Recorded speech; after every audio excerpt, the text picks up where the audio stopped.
అందరూ అనుకుంటారు దర్శక ధీరుడు రాజమౌళి బెస్ట్ సినిమా అంటే బాహుబలి లేదా త్రిబులర్ అని. కానీ రాజమౌళి మాత్రం ఇలా అనడం లేదు. ఇటీవల junior cinema pre release event లో ఆయన ఓ నిజాన్ని బయటపెట్టారు. నా బెస్ట్ సినిమా ఏగా అని. ఈ ఈవెంట్ లో ఆయన కెరీర్ లోని కొన్ని ఫోటోలు ప్రదర్శించగా ప్రతి చిత్రాన్ని చూసి తనకు గుర్తొచ్చిన సంగతులు పంచుకున్నారు.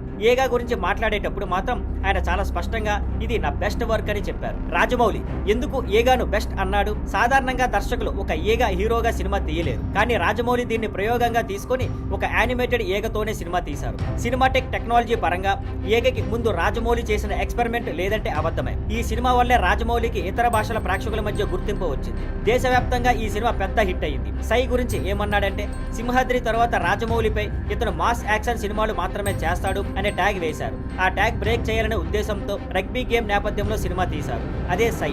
తెలుగు ఆడియన్స్ కు కొత్తగా అనిపించిన ఈ స్పోర్ట్స్ డ్రామాను యూత్ఫుల్ ఎమోషన్స్ తో నింపి దర్శకుడుగా తన పరిధిని చూపించారు. ప్రస్తుత పరిస్థితి ఇప్పటికే మహేష్ బాబుతో కలిసి రాజమౌళి చేస్తున్న కొత్త సినిమా షూటింగ్ లో ఉంది. టైటిల్ ఇంకా ప్రకటించలేదు. ఇకపై ఏవైనా రాజమౌళి బెస్ట్ సినిమా ఏది అంటే ఆయన చెప్పిన సమాధానం ఏగా.